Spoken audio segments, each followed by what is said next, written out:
Everyone, कैसे हो आप। स्वागत है आपका एक बार फिर से माय यूट्यूब चैनल में। आज हम पढ़ने जा रहे हैं हिंदी व्याकरण का टॉपिक सर्वनाम। सबसे पहले हम सर्वनाम की परिभाषा देख लेते हैं। संज्ञा के स्थान पर प्रयुक्त होने वाले शब्द को सर्वनाम कहते हैं, यानी जो शब्द संज्ञा के स्थान पर प्रयुक्त होता है उसे हम सर्वनाम कहते हैं, सर्वनाम कहलाता है।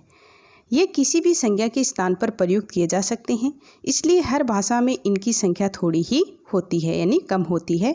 जैसे मैं, हम, तुम, आप, यह, वह, जो, कोई, कुछ, कौन, क्या। सर्वनाम का प्रयोग संज्ञा के स्थान पर होता है, इसलिए संज्ञा के समान ही कारक के कारण इनमें विकार या परिवर्तन होता है। जैसे हमने, हमको, हमसे, मैंने, मुझको, मुझसे आदि। इसे भी संज्ञा की तरह एकवचन या बहुवचन का रूप दिया जा सकता है। संज्ञा के समान इनके साथ संबोधन का प्रयोग नहीं किया जा सकता है, यानी संज्ञा को हम एकवचन या बहुवचन का रूप दे सकते हैं, लेकिन इनको मतलब संबोधन है वो, इसका प्रयोग नहीं किया जा सकता। संज्ञा के समान इनके साथ संबोधन का प्रयोग हम नहीं। सर्वनाम के भेद। सर्वनाम को निम्नलिखित 6 भागों में बांटा गया है। सर्वनाम के 6 भेद हैं, आइए देखते हैं कौन कौन से हैं। पहला है पुरुषवाचक। इसको 3 भागों में डिवाइड किया गया है: उत्तम पुरुष, मध्यम पुरुष, अन्य पुरुष। दूसरा है निश्चयवाचक, तीसरा है अनिश्चयवाचक, चौथा है संबंधवाचक, पांचवा है प्रश्नवाचक और छठा है निजवाचक। तो बच्चों, हम जो सर्वनाम के 6 भेद हैं इनको परिभाषा और एग्जाम्पल के साथ इसका अध्ययन करेंगे, इसको पढ़ेंगे। तो चलो देखते हैं। सबसे पहले फर्स्ट है पुरुषवाचक सर्वनाम। सबसे पहले इसकी परिभाषा देख लेते हैं। जब कोई व्यक्ति किसी अन्य व्यक्ति के लिए कोई बात कहता है तो मुख्य रूप से 3 वाचक प्रयुक्त होते हैं: वक्ता, बोलने वाला, श्रोता, सुनने वाला, अन्य, जिसके बारे में कहा जाता है। तो बच्चों, जो पुरुषवाचक सर्वनाम है इसको हमने 3 भागों में डिवाइड किया था, जिसमें फर्स्ट है उत्तम पुरुष।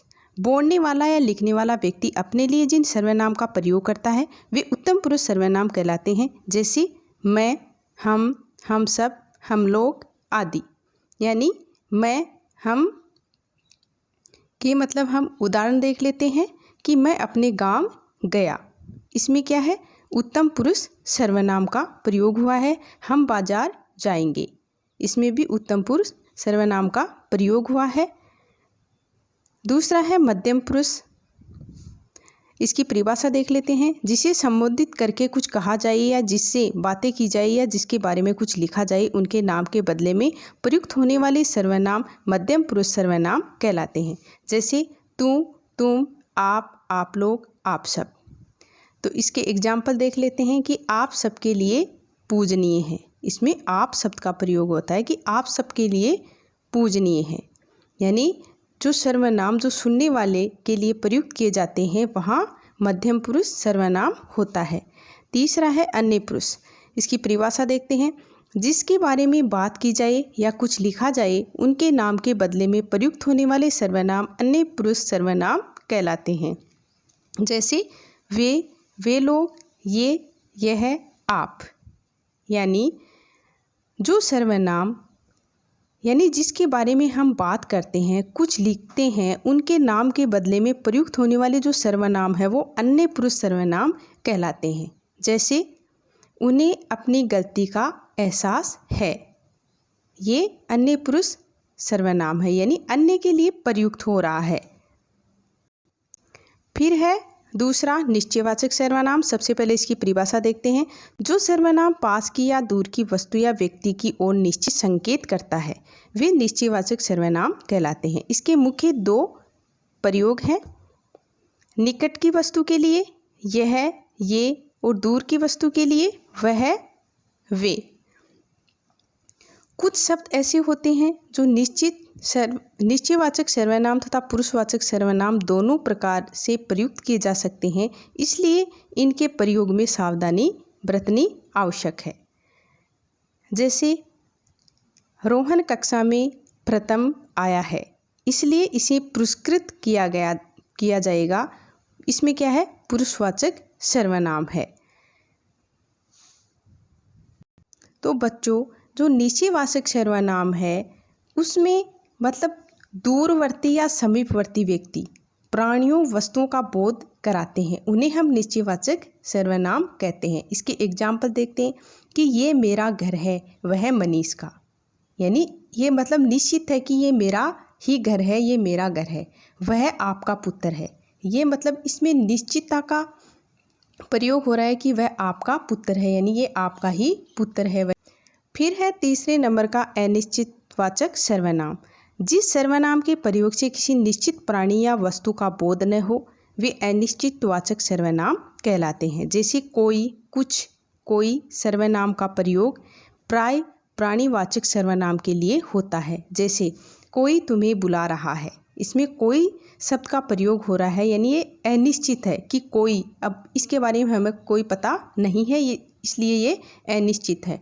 और कुछ सर्वनाम का प्रयोग वस्तु या अप्राणीवाचक के लिए होता है। जैसे कुछ सेब यहाँ पड़े हैं, यानी कुछ यानी मतलब निश्चित नहीं है कि 2 हैं, 5 हैं, 10 हैं, कितने हैं, यानी कुछ सेब यहाँ पड़े हैं, तो ये अनिश्चित सर्वनाम हो गया। कहीं, किसी, कुछ आदि अनिश्चित सर्वनाम में आते हैं। फिर है हमारा 4th नंबर का सर्वनाम संबंधवाचक सर्वनाम। सबसे पहले इसकी परिभाषा देखते हैं। वाक्य में प्रयुक्त दूसरे संज्ञा या सर्वनाम शब्द से संबंध दिखाने वाले सर्वनाम संबंधवाचक सर्वनाम कहलाते हैं।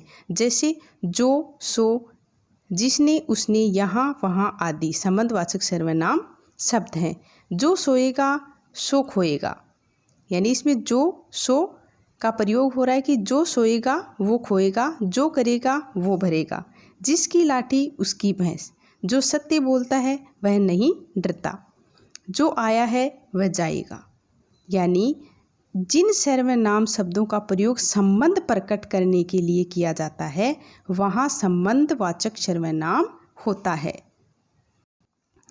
फिर है हमारा 5 नंबर का प्रश्नवाचक सर्वनाम। जिस सर्वनाम का प्रयोग प्रश्न पूछने के लिए होता है उसे प्रश्नवाचक सर्वनाम कहते हैं। जैसे कौन, किने, किस आदि प्रश्नवाचक सर्वनाम है, यानी जिसमें मतलब प्रश्न पूछे जाते हो या प्रश्न किए जाते हो। जैसे एग्जाम्पल देखते हैं, वहाँ सीढ़ियों में कौन खड़ा है, यानी प्रश्न कर रहे हैं कि वहाँ सीढ़ियों में कौन खड़ा है। आज तुमने क्या खाया, ये एक प्रश्न है, यानी प्रश्न पूछा जा रहा है। कल तुम किससे बात कर रहे थे, ये भी एक मतलब यहाँ प्रश्न पूछा जा रहा है, तो यहाँ पे प्रश्नवाचक सर्वनाम होगा। इन सर्वनामों में कौन, किससे प्राणीवाचक के लिए प्रयुक्त हुए हैं तथा क्या अप्राणीवाचक के लिए प्रयुक्त हुए हैं। फिर है हमारा लास्ट यानी 6 नंबर का सर्वनाम, जो लास्ट है निजवाचक सर्वनाम। सबसे पहले इसकी हम परिभाषा देख लेते हैं। इसके अंतर्गत वे सर्वनाम आते हैं जिनका प्रयोग वक्ता या लेखक स्वयं अपने लिए करता है। इस प्रकार वक्ता या लेखक जिन सर्वनाम शब्द का बोध करता है और अपने लिए जिनका प्रयोग करता है उन्हें हम निजवाचक सर्वनाम कहते हैं, यानी उन्हें निजवाचक सर्वनाम कहा जाता है। जैसे आप, अपने, आप, खुद, निज, स्वतः, स्वयं। हमें अपना काम अपने आप करना चाहिए, यानी वे सर्वनाम जिन्हें कर्ता द्वारा स्वयं अपने लिए प्रयुक्त किया जाता है वहाँ निजवाचक सर्वनाम होता है। जैसे स्वयं के लिए जीना व्यर्थ है, यहाँ स्वयं के लिए मतलब अपने लिए प्रयोग कर रहा है, वह स्वतः ही जान जाएगा।